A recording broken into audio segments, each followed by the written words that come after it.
My name is Amy Hinojosa. I'm the president and CEO of MANA, a national Latina organization. We're the oldest and largest Hispanic women's organization in the country, with chapters and affiliates across the country who focus on mentoring, education, and advocacy for Latinas, youth, and families.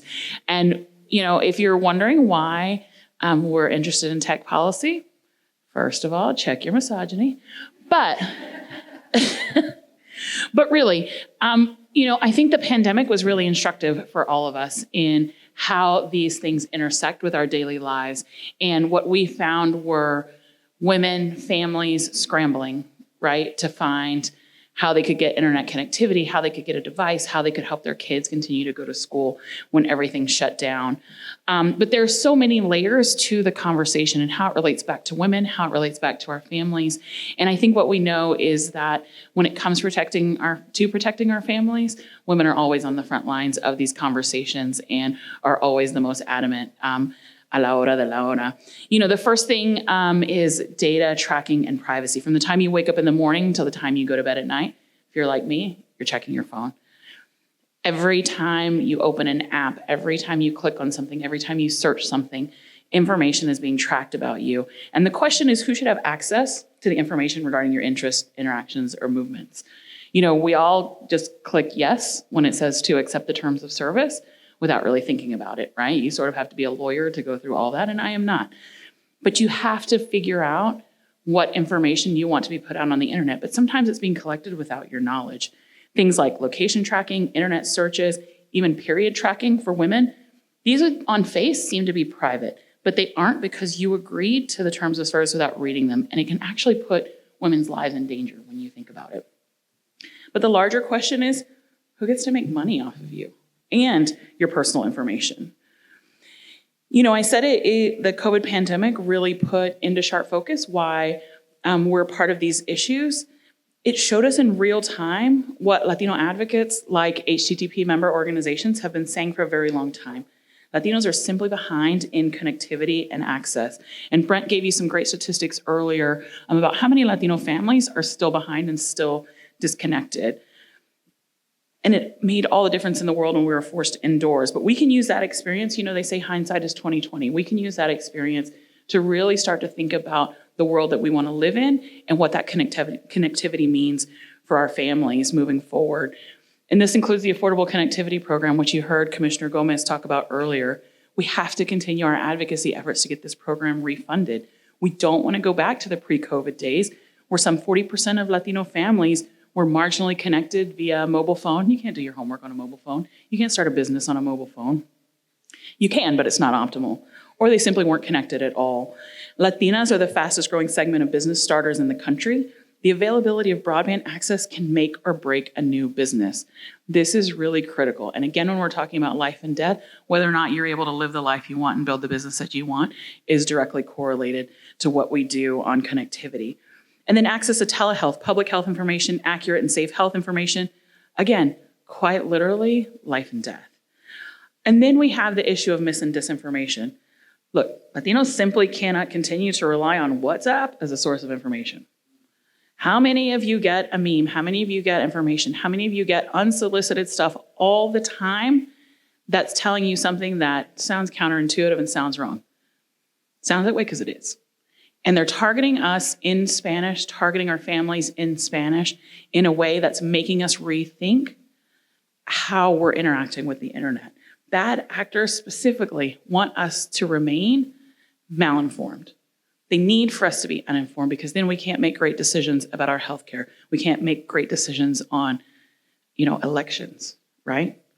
These are things that are important and can mean the world to our community. Now, the last thing I'm going to talk about is AI, and it's, I don't want to get ahead of the panel that's coming up, but 1 in 5 women in the United States today are of Hispanic or Latino descent. Before 2060, that number will be 1 in 3. When it comes to AI, I'm less concerned about the jobs that are going to be lost to AI. What I'm more concerned about is how we build the pipeline to the workforce for the new job opportunities. We have to be part of the ecosystem that develops this technology so that we're not discounted, misunderstood, and victimized by an emerging technology that never took us into account from the beginning. I often say that if you're not at the table, you're on the menu. And AI is one of those spaces where if you're not at the table, you're definitely going to be on the menu. And so we want to make sure, in partnership with all of our HTTP organizations, that we're making these conversations relevant to the Latino community, and we're making sure that our voice is heard on those. So thank you so much for your time. Thank you for being with us here today. And now I'm going to turn it over to Alexa to introduce the next panel. Thank you so much. That was amazing, Amy. Thank you so much. So hi, my name is Alexa Rivas. Thank you guys so much for being here. I am the Law and Policy Fellow here at HTTP. I'm a Virginia Tech alum, Gokies, and I'm also a rising 2L at Catholic Law School right now. So I have had the pleasure of working with this incredible team, HTTP, and learning so much from each of them. As a Law and Policy Fellow, I have been able to delve deeper into topics that I'm really interested in, such as AI and broadband, and continue to learn more about that space and the effects on the Latino community. I'm proud of the work that we are doing and all the amazing people that are putting in the work every day. HTTP is made up of amazing board members as well that work across multiple platforms. And I would just like to take this opportunity to lift up and recognize one of our amazing board members and partners, the United Hispanic Chambers of Commerce and their CEO, Ramiro Cabezos. So he unfortunately was not able to be here today, but the United States Hispanic Chamber of Commerce actively promotes the economic growth, development, and interest of more than 5 million Hispanic-owned businesses. It advocates on behalf of its networks and more than 260 local chambers and business associations nationwide, and also partners with major American corporations.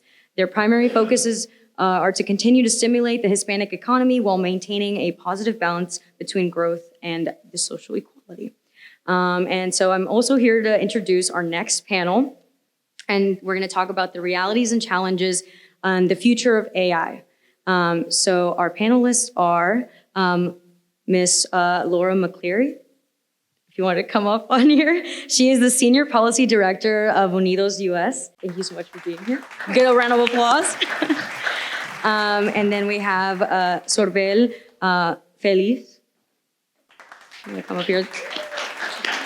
She's a Congressional AI Policy Advisor. And then last we have Lily Gangas, Chief Technology Community Office at the Kapoor Center. Yeah, thank you so much for being here.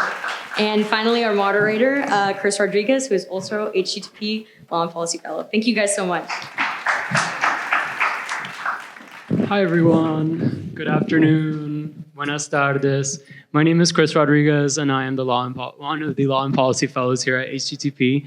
And I will let my panelists introduce themselves and the work that they're doing right now. Good afternoon. I know we are the last panel before the happy hour, right? Woohoo! First of all, just thank you for the invitation, and it's great to see you all, especially in this gathering. My name's Lily Gangas. I'm, as you saw, Chief Technology Community Officer at the Caper Foundation. For those who may not know who we are, we're a private foundation that does national work and place-based work at the intersection of racial justice, social impact, and technology. And so we do all of our work from an ecosystem perspective, from K through 12 computer science equity, all the way through venture capital and entrepreneurship. And over the last 3 years, I helped co-launch our equitable tech policy, which looks at these same issue areas and an ecosystem perspective from 9 policy issues that I'll be discussing a little bit more. Is this on? Yes. Hi, everyone. My name is Sorbel Feliz. I am a congressional fellow with Senator Bill Cassidy working on AI and tech policy. I'm very excited to be here today to talk to Lily and Laura. Yeah. Hi. Oops. Is it on? Yes. Okay, good. Laura McCleary. I'm Senior Policy Director for Unidos US. I'm a lawyer with 23 years of experience doing advocacy at the federal government level. One thing that I did during the prior administration was I sued the Trump U.S. Department of Agriculture when it tried to roll back nutrition standards for 30 million kids, 2/3 of whom are low income, and won. At Unidos US, we have obviously deep relationships with more than 300 affiliated organizations around the country. We just had our national conference last week. We had almost 2,000 people come to Las Vegas, and it was terrific. Just a real show how many organizations across the country the organization is in relationship with. We covered sessions on health, education, and technology, and of course, digital equity and inclusion. And I'll tell you a little bit about our AI work when we get into the meat of this. So thank you again. So today we are gathered to talk about the realities, challenges, and the future opportunities that AI offers our community. Here at HTTP, we care about AI and how it's going to uplift and offer opportunities for our community, because there are existing biases out there that I'm sure we will get into.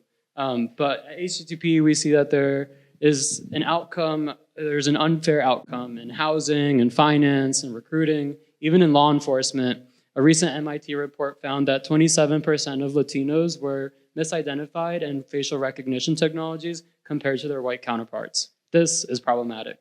Second, access to resources. We've been talking about the digital divide all day, but this is going to be exacerbated further when it comes to digital literacy and how our community understands AI. Privacy. There are numerous issues within that, but we are still missing a national legislation piece on privacy, and this is something that we need urgently, especially as AI continues to impact our community. And finally, or not finally, but one of the things that we will also talk about is the future of the workforce and potential for upskilling and job displacement. So with that said, let's begin. So if you want, we can just go down the line. So we just talked about a little bit about digital literacy. When it comes to digital literacy, how is our community doing so far? And on that point, is there anything that industry, that government, that civil society can do to increase digital literacy and how our community understands and interacts with AI? Sure. Maybe I'll start just giving the ecosystem level perspective. I do think that our community has made a lot of progress. However, as from all the different conversations this past day, we know that there are still big gaps, infrastructure gaps, right, that are coming from redlined histories about which zip codes had investments, which didn't, which now mirrors who had internet or that was different options that are more affordable, but then also looking at the investment towards public schooling and community college and so forth. So you can kind of see how some of these issues we're still dealing with is that were probably 2-3 generations ago. However, what I want to do is help us take us to the future, because one of the issues right now is we are in the midst of all of this AI investment. And I say investment because the technology is still pretty in its early development where we can have complete trust over, right? And I'm sure you will be talking more about the challenges and where we're at. But just for some data points, last year in 2023, over $170 billion went to venture capital. And venture capital is what's really driving a lot of the acceleration and creation of AI, specifically all the different types of new technologies and new companies. And they're running really, really fast without many guardrails, without many policies that to help us address some of these issues around literacy. And specifically in generative AI, we've seen almost 8 to 9 times increase in venture capital investment alone. And if we look at the number of Latinx and Latina founders, in venture capital, we're still under 2%.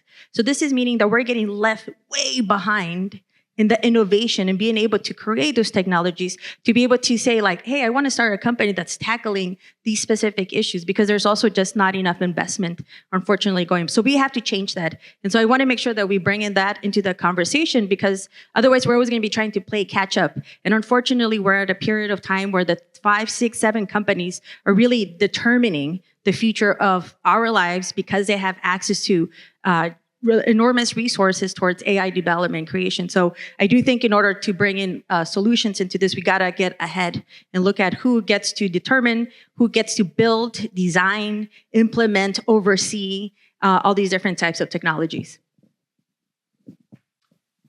Agree with what Lily says, but I would like to point out some of the barriers.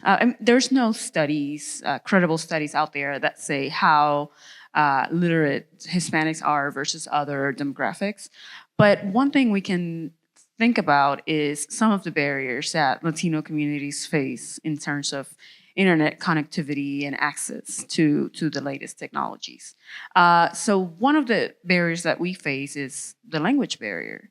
All of these investments, all of these technologies are being developed in English, and some a small section of our community is not fluent in English, and they face that language barrier. Another barrier that we can think about is internet connectivity. It was mentioned earlier today that only 65% of Latinos are connected to the internet and have reliable connections. And so, before we go into the, improving AI literacy, we should think about connectivity in the first place, right? So that kids can do their homework. So I think we should think about public schools as well. We know that Latinos go disproportionately to low-income schools that have fewer resources. And we know that in these schools, you don't get the latest tech, right? You barely get computers sometimes.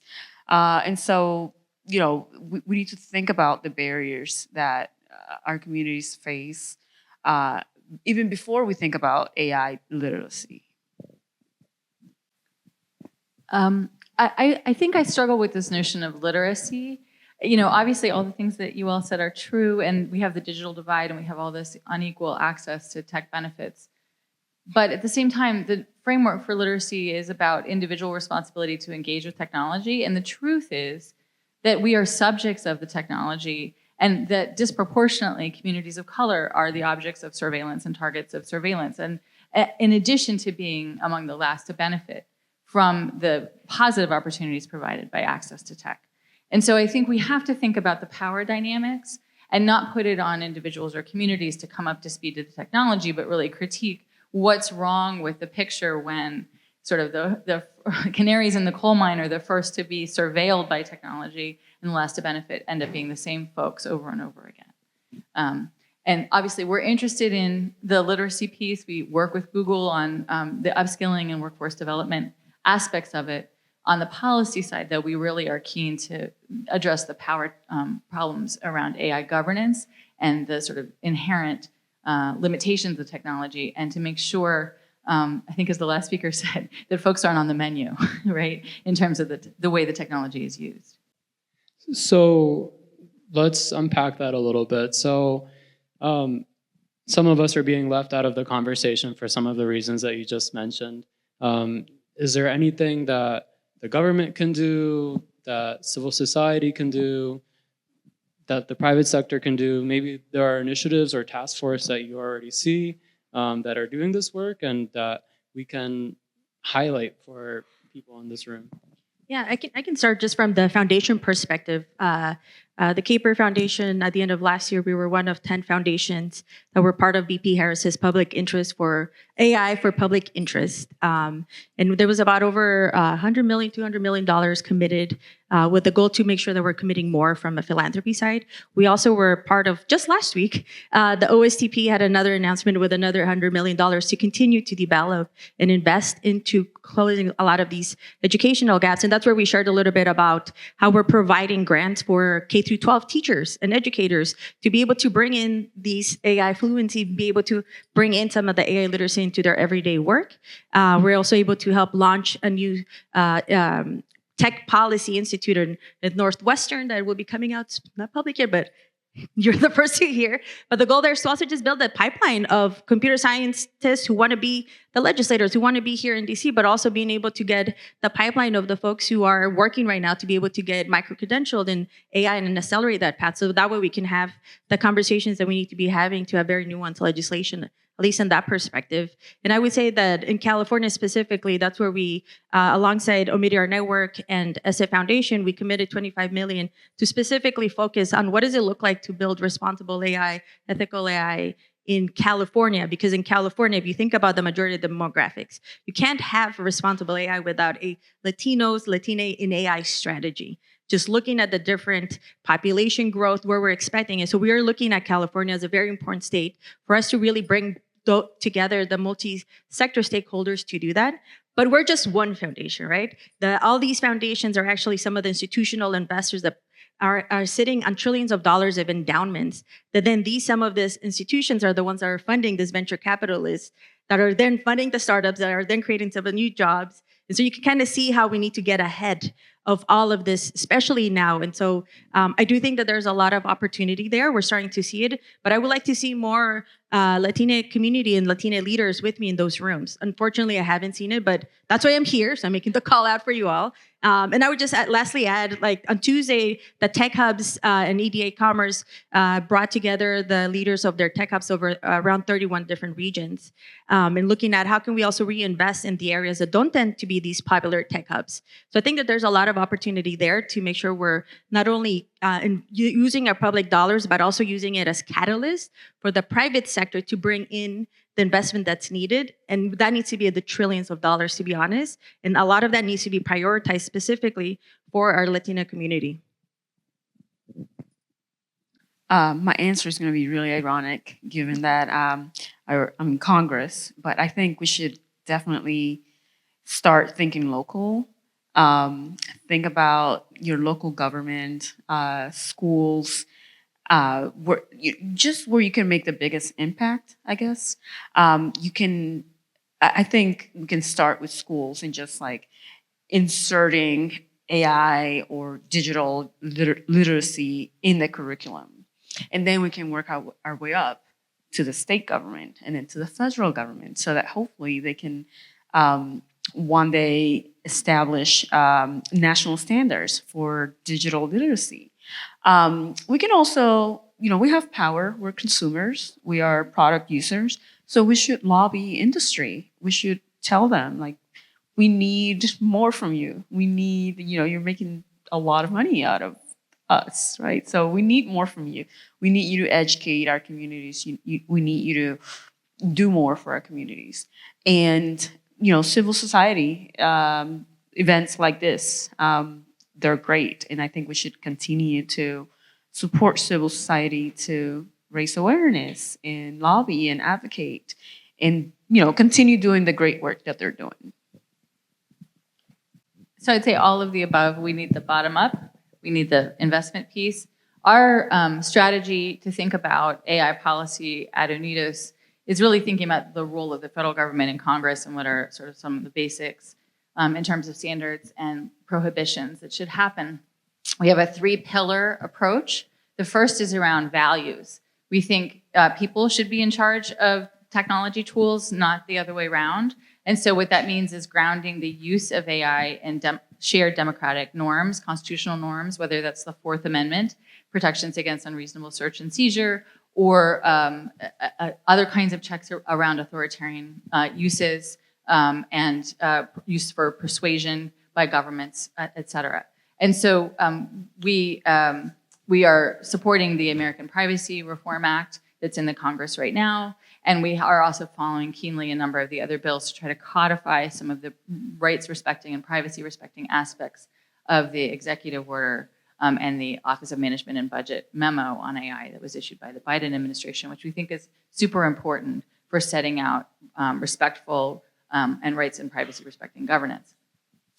The second pillar is around voice, by which we mean that impacted communities should specifically have a role in setting up the standards for AI at federal agencies. So if you're in the Department of Education, the impacted community is students and teachers and educators and ethics professionals and schools. Those folks should have a community advisory role to oversee the outcomes of impact assessments and other kinds of products that are produced by the regulators in overseeing AI use cases in education. The same would be true in health or in immigration or any place else where the government is essentially procuring tools and testing the results of those tools for the population that it's concerned about. And so that's the voice piece. And we have this sort of multi-factor participatory governance model that involves impact assessments and inclusive red teaming and a whole bunch of other tools that are used routinely by companies, but aren't really used in the public sector to set standards for AI. We think bringing them in to the public conversation on how you govern the tools are really important. And then the third is what Lily talked about, the investment piece. We really have to think about in creative ways, how do we level up for impacted communities so that they can participate in those governance mechanisms and so they can benefit from the technology.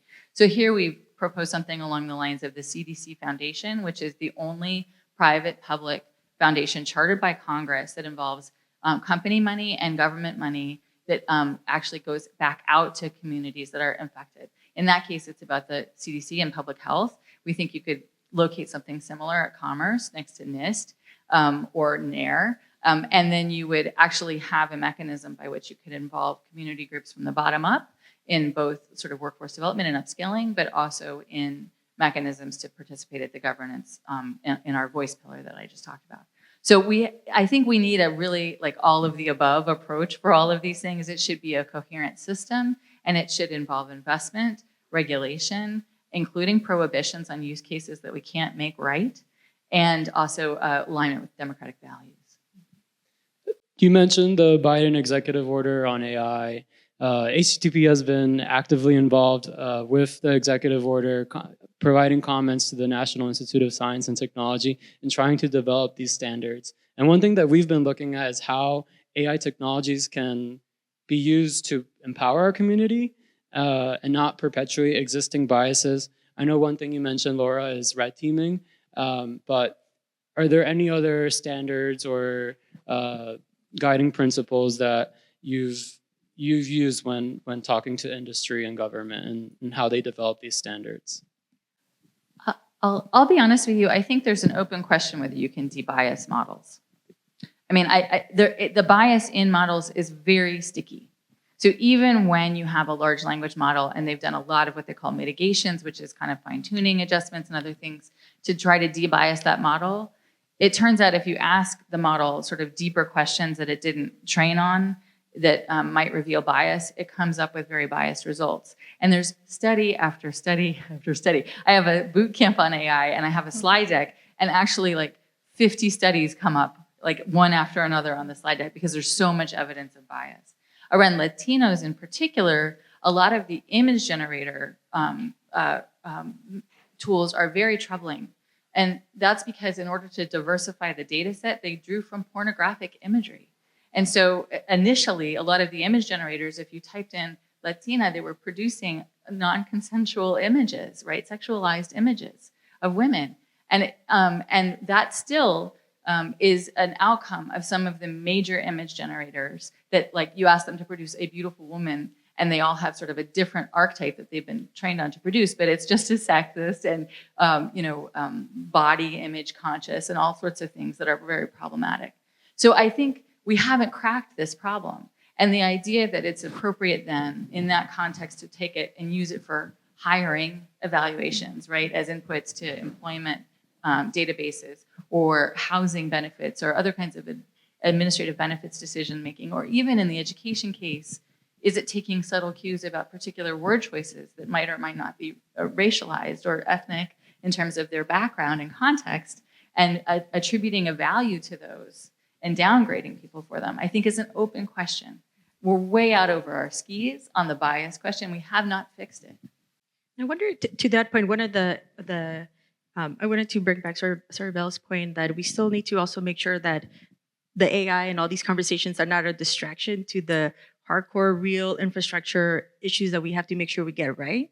So this is really an opportunity to help repackage the digital divide and all the hype in AI to really help us look at how do we bring in that innovation. And I start there because I do think that there's an important opportunity to help community-based organizations, nonprofit organizations who are some of the ones that are working with the most societal contextual data that is missing from a lot of these models. How can we help also look at new models of data brokerage? How can we help provide these CBOs with the right governance, with the right tools to make sure that they're also partaking and informing these models and are getting compensated? So I do think that there's also an opportunity to help the organizations be able to make money, be able to make better informed decisions, be able to help inform these models that are moving really faster than, depending on the sector, or especially faster than we think. I think for me, the two things that keep me up at night are how is this being utilized in healthcare?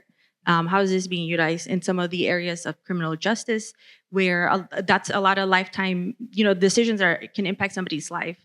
The other part too that I would like to make sure we're bringing on into the conversation is the fact that all of the AI development uses so much energy. We are in a climate crisis, and the fact that every time you're playing with ChatGPT and there's so many more models than just OpenAI, guys. There's so many more. So I hope that we also look at looking at different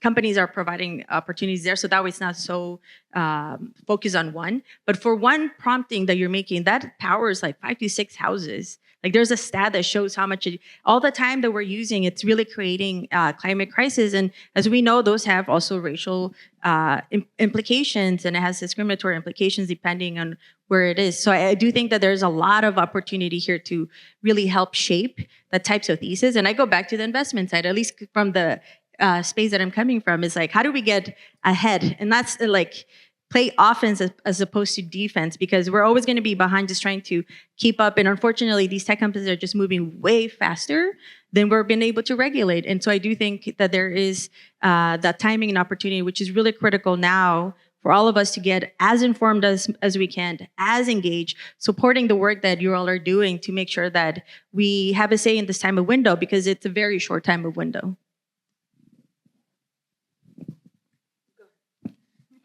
So clearly there is a problem with the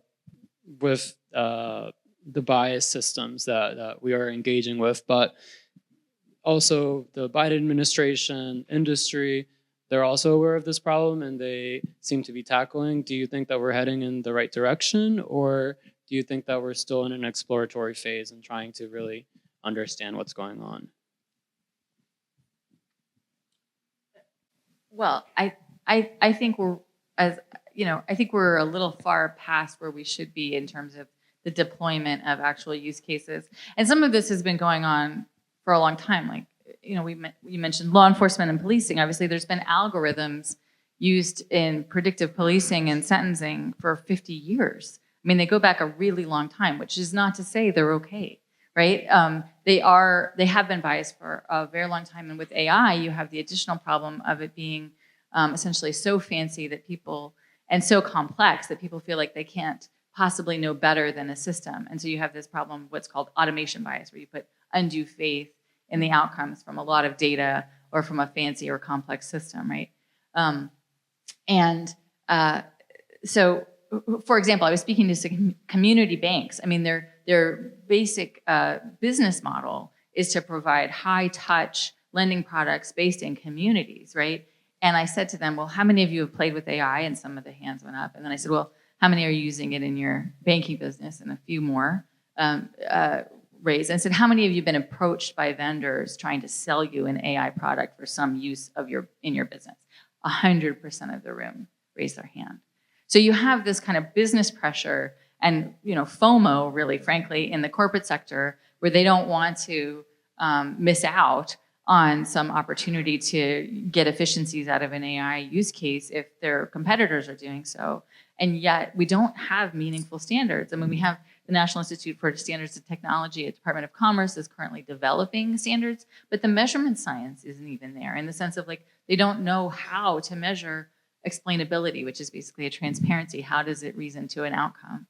Or accuracy, which is the problem with hallucinations or edge cases, where the AI will very confidently say something that's completely wrong.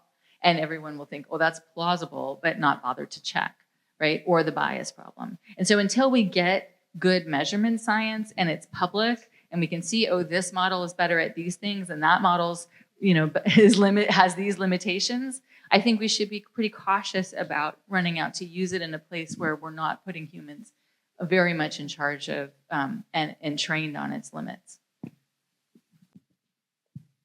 I know this is a broad question, but also in the context of AI, do you see, in the work that you do you see any specific privacy issues that Latinx people might be subject to or experiencing that maybe policymakers can focus on as they craft legislation? I think we can go back to the issue of over-policing and over-surveillance in our communities. Low-income communities just tend to have more over-surveillance, right? So I think, and then there goes the digital literacy part as well. People might not know that they're being surveilled. People might not know that they can opt out of things. I was talking to someone about TSA and how they have They have facial recognition systems. You can just say, I don't want to use that, and they're not supposed to use it. But a lot of people don't know this. People, they think that as a community, we have respect for authority. We don't question authority, and we don't think we can question authority. And so if we see that everyone is just doing the facial recognition thing, we just go along with it, and we don't realize that. And so I think that there goes the education part, the awareness part, and the convenience part too, because is it much easier to just give your biometrics to get something that you want? Yes, it is. But people sometimes don't realize that what they're giving up. Now, I would add that there's also current power right now of enforcement from different agencies. So even though we may not have maybe something federal, there's a lot of energy going to the state, but there's also a lot of power to the agency. So some examples of agencies coming together to really protect our civil rights in the digital rights space is where a lot of opportunity is to make sure that we're also helping enforce those same rules and legal applications into this specific realm. The EEOC, the DOJ, the CFPB are just some of the agencies that are coming together to help create very nuanced use cases about how is an algorithm or a new tool that a company is using to look at resumes, how biased is that? And we've seen a lot of data just shows the names, et cetera, right? So you've all may have seen that. But there's also other different opportunities. Soribel mentioned that there's a lot of worker surveillance. Just in California, there's 41 bills just in AI, but just mention different areas. A lot of people don't even know the types of lobbying that's taking place behind the scenes to add all this unneeded surveillance as workers. And I do think that this is an opportunity for tech worker rights to be better informed in organizing, and they are. And as a foundation, this is where we, we provide funding for research organizations, for organizations that are on the ground working on these issues from an advocacy perspective, as well as the ones that are working on the actual the technologies themselves. And we're learning a lot there of how do we also work on the crafting, the messaging, to make sure that you're aware of when your rights are being violated and what can you do.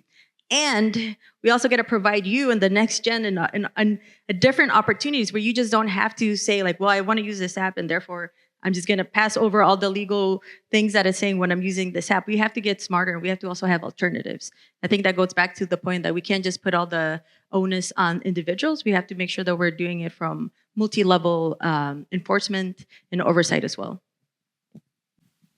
The only thing I'll add is on immigration, we're very much involved in trying to push the administration to set up meaningful checks and balances on AI. Under the executive order and the OMB memo, there's an exemption for national security and law enforcement from the other pieces that would otherwise apply to privacy and rights respecting uses. And we have pointed out quite strenuously that actually those hard quote unquote use cases around things like national security and law enforcement are actually where our values get formed as a country and where our democracy matters most, not least, in terms of how technology is used to inform the power dynamics. So, we're meeting regularly with the Department of Homeland Security, trying to understand their uses, and they're rolling out an AI strategy, as well as under the OMB have appointed a chief AI officer, like the other agencies.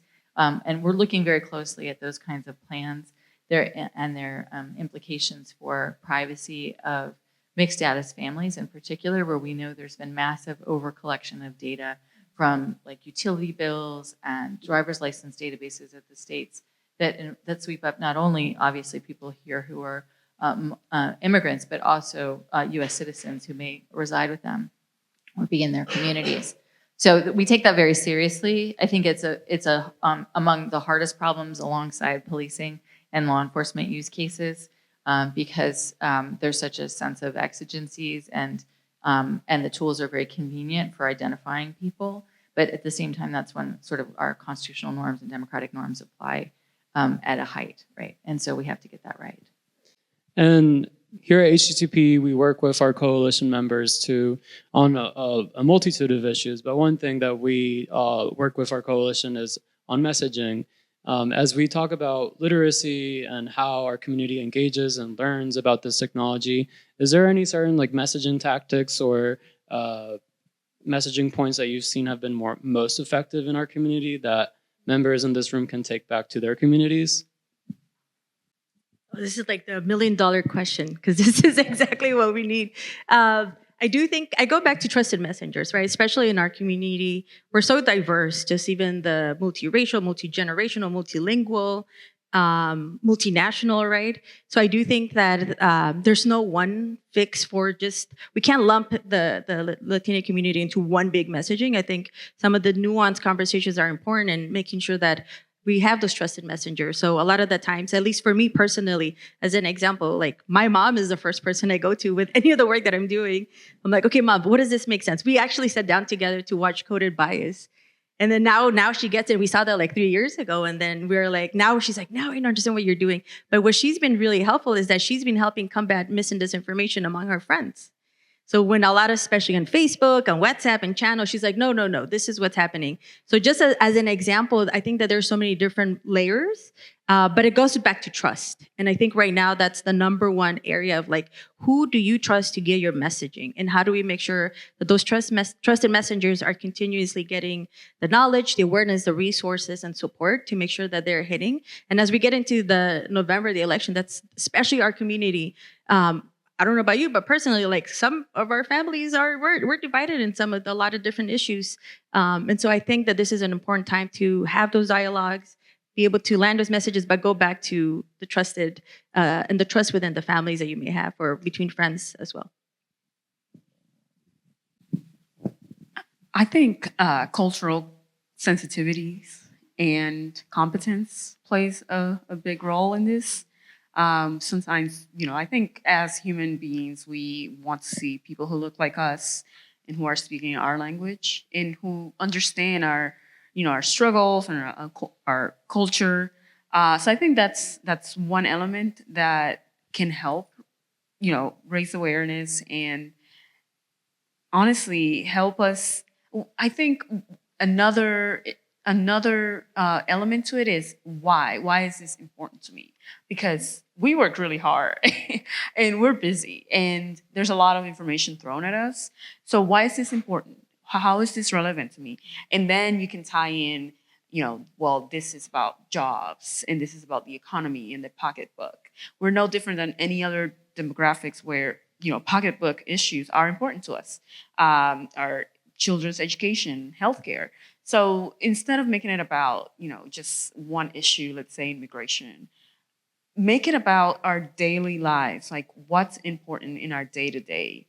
And I just find the why. Why is this important to me? So I think that and cultural competence are the most important elements. So we've been wrestling with this question of messaging, not just around AI, but around mis and disinformation more broadly, which can show up as AI or be just like traditional mis and disinformation that we've seen for over a century. And I think, we, in the context of our election and right to vote work, we are seeing that Latino voters are systematically underinvested in terms of outreach, right? The money comes very late in the process. And it's such a mistake given the number of young voters whose views are yet to be formed about the different sort of political questions that may arise in an election. And so we want to balance the sort of counter messaging around mis and disinformation that might be making spurious allegations about non-citizen voting, which doesn't really happen. Newsflash. With positive, like communities celebrating, we have the right to vote, kind of resilience messaging, because we think you have to have a balance, and it can't be just that you're debunking somebody else's propaganda, but also thinking about what is that statement of affirmative power and inclusion that you want to be for. And so we actually have a number of investments that we're making in influencer networks and social media experiments over the coming months to think about how those messages might play, and working with a number of cultural influencers and that sort of thing. We'll let you know how it goes. I think it's all very iterative and experimental, and we're trying to be data driven about it. But I think it's super important that we begin to figure this out. And of course, it's about cultural competence and making sure that the trusted voices are the ones that are at the forefront. And as we're nearly out of time, my last question will be, if there's one thing that you want everyone to leave this room with about AI, such an amorphous topic, right? What might that be in maybe 30 seconds or less? That AI is not just for the technologists or the software engineers. It's all of us. And if anything, and I speak as a hardware and software engineer, if anything, what we're missing in the conversation is really more social technical analysis. We need the folks who are working in humanities, who are working in legal rights, immigrations, all these different areas in healthcare. We need you to help us shape this. We can't just leave it to one specific sector of very few people decide something that's going to impact the rest of our lives. This is a really big moment, and I really want you all to feel that you're included in being part of it, even though despite a lot of the data may say otherwise, but this is a time to change that data because that data was based in the past.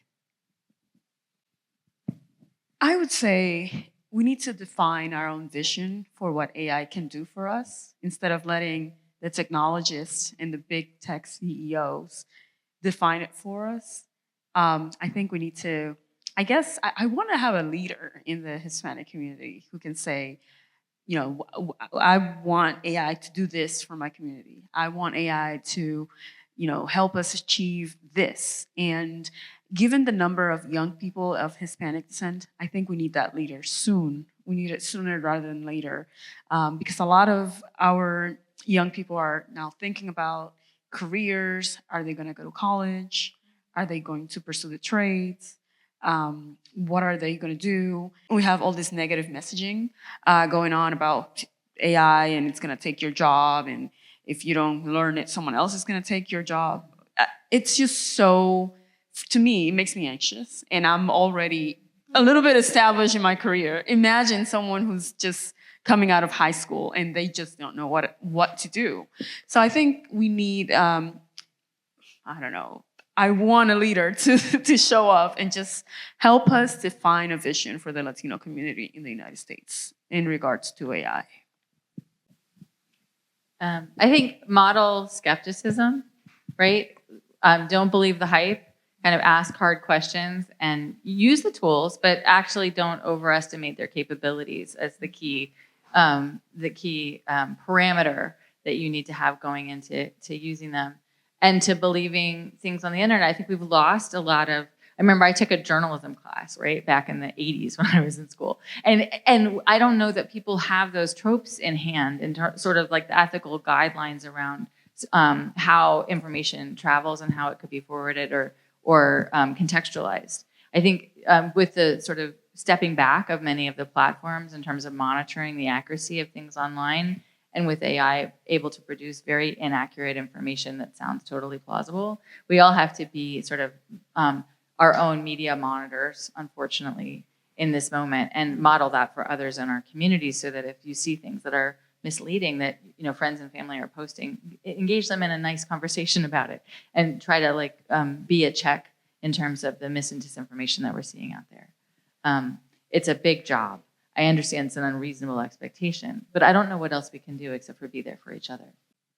I agree. And I know here at HTTP, we are trying to tackle this issue head on alongside our coalition members. I am so honored to join this panel with y'all. And I hope everyone in the audience was able to learn a little bit more about AI.